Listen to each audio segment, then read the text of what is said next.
पाकिस्तान का कंपैरिजन करना उनसे किसी भी तरीके से, अब देखिए अगर आप बात करें किसी भी हवाले से इकोनॉमिकली की बात करें तो हम सिर्फ उनसे कंपैरिजन कर रहे हैं वाघा बॉर्डर पे कि किसकी किस ऊपर जाती है किसकी नीचे जाती है। हाँ। वो चांद पे कदम रखा है, उसके अलावा वर्ल्ड कप चैम्पियन है, उसके अलावा उनकी इकॉनमी दिन ब दिन ऊपर जा रही है। उनकी अगर आप देखें उनकी आबादी के हवाले से भी आप देखें तो अरब से ऊपर उनकी आबादी है। पाकिस्तान का उनका 5वां हिस्सा बनता है। तो पाकिस्तान का ओवरऑल मैं अगर देखूँ मेरी नज़र से मेरे परसेप्शन के पॉइंट ऑफ व्यू से पाकिस्तान का कंपैरिजन नहीं बनता। उनकी वहाँ पे इकॉनमी का रेट ज़्यादा है, उनका जीपीजी ज़्यादा है, पाकिस्तान का इतना नहीं है। पाकिस्तान में अभी तक कभी निगरान हुकूमत आती है, कभी तब्दीली हुकूमत आती है, कोई पुरानी हुकूमत आती है, तो कोई शेर आता है, कभी शेर आता है, कभी बल्ला आता है, कभी तीर आता है। 18वीं सदी में फंसे हुए हैं। एग्जैक्टली। तो पॉइंट इज दिस, अगर पाकिस्तान को कंपैरिजन किया जाए सर हम नहीं कर रहे, क्यों आपने बेइज्जती करा दी मेरी? हम हमसे मुराद अगर आप जनरली एक क्वेश्चन को रेजअप करें क्वेश्चन को, तो उसका पॉइंट ऑफ व्यू यही होता है कि पाकिस्तान का कंपैरिजन अभी नहीं ऐसा रूम होता है कि हमें ये जो पाकिस्तान है ना, ये इंडिया के साथ ही होना चाहिए था।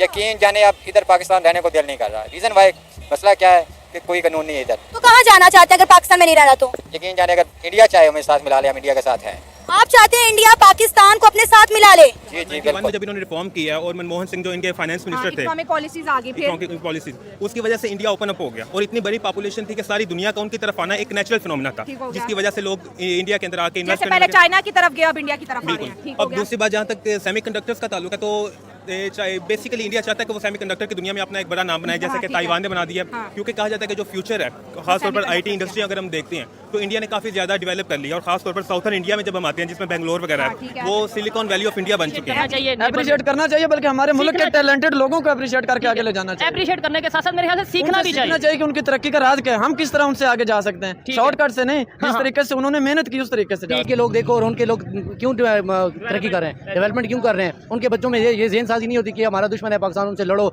उनसे हमने ये जंगें करनी है, ये करनी है, वो करनी है। उनके माइंड सेट ऐसे नहीं होते। नबी पाक सल्लल्लाहु अलैहि वसल्लम ने जो डिस्प्यूटेड मसाजिद थी उनको भी अपने दौर में डिमोलिश करवाया। तो अगर किसी जगह पे कोई इस तरह का हुआ है वाकया कि किसी मजहबी जगह को चंद लोग फ्रॉन बन के ऊपर बैठे, उनका नाम लें, मार देंगे और क्या करेंगे? उनका नाम क्यों नहीं लेते आप?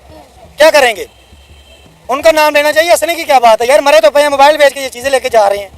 आप मोबाइल बेच के ये सामान लेके जा रहे हैं? नाम ही नहीं को ले रहा, जो हमारा चौकीदार है वही हमें मार रहा। दहशतगर्द कौन है? आपको नहीं पता दहशतगर्द कौन करवा रहा है? कहते हैं इंडिया करवा रहा है हमारे मुल्क में दहशतगर्दी। कोई इंडिया नहीं है, कोई दहशतगर्दी नहीं है, हम खुद दहशतगर्द बने हैं, खुद हमने बनाया। ट्रेंड चल रहा होता है उसमें बड़ी जल्दी कूद जाते कूद जाते हैं, ठीक है, हैं, और उसकी एक रीज़न है ना, वो उनको अपने आप पे बिलीव है पूरा। ठीक है। वो लोग यूनिटी है, उनके अंदर बड़ी तगड़ी यूनिटी है। आप मध्य प्रदेश से उठें और आप साउथ इंडिया चले जाएं, वहाँ से उठें और आप ईस्ट इंडिया चले जाएं, या आप चले जाएं नॉर्थ इंडिया में, पंजाब में, वो जिससे भी बात करेंगे वो आपको यही बोलेगा मैं this is a waste of money. तो जो बाकी दुनिया जो चांद पे पहुंच गई है वो पागल है, जो बाकी दुनिया उनको अप्रिशिएट कर रही है, if they are appreciating them, तो वो क्या पागल है? नहीं सर, पागल हम हैं। हम पागल हैं कि हम इन सियासतदानों के हाथों पागल बने हुए हैं। हमें पता है कि इन्होंने हमारे मुल्क का बेड़ा गर्क कर दिया है, लेकिन हम ख्वाबे खरगोश में सो रहे हैं। हमें कोई फर्क नहीं पड़ता भाई, आओ हमारे मुल्क को खाओ और चले जाओ। हम लेंगे, हम 300 रुपए लीटर पेट्रोल भी लेंगे, हम 30 रुपए का नान भी लेंगे, लेकिन हमें छू नहीं टेक्नोलॉजी नहीं है, लेकिन इन्वेस्टमेंट अभी इकट्ठी हो रही है। 85,000 माहिरीन को, एक्सपर्ट को, जिसमें इंजीनियर है, टेक्नीशियन है, इंडिया इन्वाइट कर रहा है और पूरी दुनिया को कह रहा है it's right time to invest in India. उनका दावा है कि ये जो 5 साल मुझे मिले हैं थर्ड टर्म में, मैं इंडिया को दुनिया की थर्ड लार्जेस्ट इकोनॉमी बनाऊंगा। पहले आईटी पे आए, फिर एआई पे आए, और अब जो है सेमीकंडक्टर पे आ रहे हैं, जो चीज़ इंडिया के पास नहीं है। ऐसी दिलचस्पी से पूरी दुनिया को अट्रैक्ट कर रहा है, दुनिया जा भी रही है सर। उनका दावा ये है कि हम जो है 10 बिलियन से सेमीकंडक्टर में इन्वेस्टमेंट शुरू कर रहे हैं और 2026 तक $62 बिलियन तक ले जाएंगे। कैसी बात है ये? मैम ऑब्वियसली जब इन कंट्रीज की हम बात करते हैं, खास तौर पर अभी जो थर्ड टर्म नरेंद्र मोदी की स्टार्ट हुई है, आल्दो कि वो उस तरीके से जैसे कह रहे थे कि अब की बार 400 पार वो नहीं कर सके, बट इवन देन उनके पास एक अच्छा खासी मेजोरिटी है जिसके ऊपर उनकी एक स्टेबल गवर्नमेंट है, वो चल रही है। अपने हक के लिए 1 घंटा बाहर खड़ी नहीं हो सकती। नहीं हो सकते। ठीक है, अभी 100 या 200 थैला आटे का आप इधर रख लें, इन्हें सुबह से लेके 2 दिन इधर खड़ा कर लें, ये खड़े हो जाएंगे। ये 1 घंटा अपने घर के बाहर नहीं खड़ा हो सकते। कितने लोग हैं? मेरे हिसाब से 20-25 लोग नहीं हैं जिन्होंने पाकिस्तान का खाना खराब कर दिया। इन्वेस्टमेंट की इंडिया जिस मुल्क को बोलता है कि आके मेरे मुल्क के अंदर इन्वेस्टमेंट करो, अमेरिका हो, यूरोप हो, सिंगापुर जैसी एक, या जापान जैसी कंट्रीज हो, वो इंडिया के अंदर आके इन्वेस्टमेंट कर रही है। सर ये जो ट्रस्ट उन्होंने डेवलप किया है दुनिया को में, ये मेड इन इंडिया एक जो ब्रांड वो बनाने जा रहे हैं, इसके बारे में क्या ख्याल है? मेड इन इंडिया ब्रांड तो बनेगा, मुझे तो लगता है, लेकिन पाकिस्तान में भी कमी नहीं है। लेकिन पॉइंट इज दिस, मैं पाकिस्तान की पेट्रोलिज्म पॉइंट ऑफ से ये बात करूँगा, हम पाकिस्तानी किसी से पीछे नहीं है, लेकिन comparison point point of view से इंडिया हमसे आगे वो चीज़ है। हम बेशक वो हमारा नेबर कंट्री है और साथ में हम इसको समझते हैं कि इंडिया में अगर आप देखें, आपने बात किया चिप सिस्टम की, तो उसको अगर देखा जाए वो बड़ा यूटिलाइज करा रहे हैं, वो ट्रेंड सेटिंग को अडॉप्ट करते हैं। तो पाकिस्तान में ये चीज़ थोड़ा सा देर से आती है, तो आ जाएगी पाकिस्तान में, हम नाउम्मीद नहीं है। आई एम वेरी होपफुल कि पाकिस्तान में ये चीज़ें आए हैं। पाकिस्तान में एक ही चीज़ आती है, दहशतगर्दी। ये भी है, भर के आती है। देखें आप अगर बात करें करप्शन की, दहशतगर्दी की, वो सब जगह। आप कंपैरिजन की बात करें तो हम लोग बहुत पीछे हैं। हम लोग तो टांगे खींचते हैं अपने। आपके ऑफिस में लोग ऐसे होंगे, आपकी वर्क प्लेस पे ऐसे बंदे होंगे जो कभी भी आपको आगे बढ़ना नहीं। हमारी फील्ड के अंदर ऐसे बहुत से हैं, और अब तो पूरी दुनिया को पता चल गया ना पाकिस्तानी किस नेचर के बात करें हैं। जब से जी पीएम मोदी आया इनका, अपार्ट फ्रॉम मुस्लिम उनकी जो दुश्मनी है, लेकिन अगर आप बात देखें ना तो बंदा तो है यार, बंदा तगड़ा है। जाता है, बात करता है। आपका प्राइम मिनिस्टर जाता है, कहता है वो भाईजान हमें मेहनत कर, मेहरबानी करते हैं हमारे पे, हमें वो दे दें जी, वो भीख दे दें। ये तो खैर मजाक था, लेकिन जो सीरियसली अभी परसों हुआ है, रशियन प्रेसिडेंट के साथ मुलाकात है, मैं देख के हैरान हो गया और मुझे हंसी भी आई और शर्मिंदगी इस लेवल की हुई कि वो बंदा एक प्राइम मिनिस्टर एक कंट्री का, और फॉरेन मिनिस्टर से जाके हाथ सॉरी ना फॉरेन मिनिस्टर कहाँ था वो, कौन था? ही वाज अ कैमरामैन, उसको ये लगा ये कोई जर्नल है।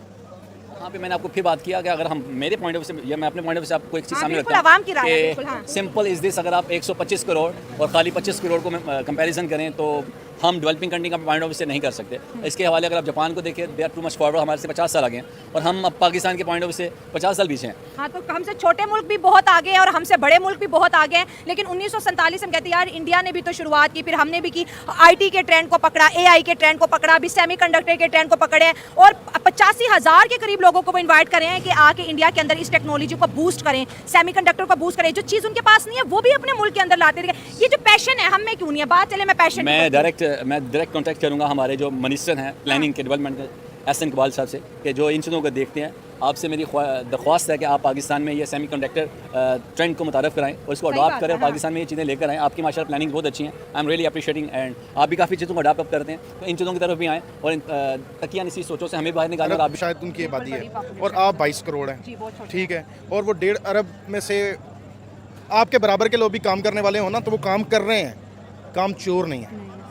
फिर उन्होंने हमेशा फोकस किया मेड इन इंडिया पे, हमने मेड इन पाकिस्तान पे कभी फोकस किया ही नहीं। हम लोग कह रहे हैं हुंडई आ जाए, टोयोटा आ जाए, सुजुकी आ जाए, चाइना आ जाए। पाकिस्तान की एक कंपनी बड़ा अच्छा सोडा बनाती थी, आप समझ रही हैं, उसको उठा के उसके मालिक को अंदर कर दिया। क्यों? क्योंकि यहाँ पे मोनोपोली माफिया की बहुत ज़्यादा है, और ये खैर एक बंदे से तो ठीक होगी नहीं, और अभी इतनी जल्दी भी नहीं होगा, सदियाँ लगेंगी इस पर। हमारे बच्चे, उनके आगे बच्चे, शायद उनके आज से मेहनत करना शुरू करेंगे तो 100 साल के बाद रिजल्ट्स आएंगे हमें इकोनॉमिकली, बिल्कुल। क्योंकि इकोनॉमी एकदम से नहीं चेंज हो सकती। इकोनॉमी कुछ भी नहीं होती। सबसे पहले आपकी एक चीज़ होती है सेल्फ एस्टीम।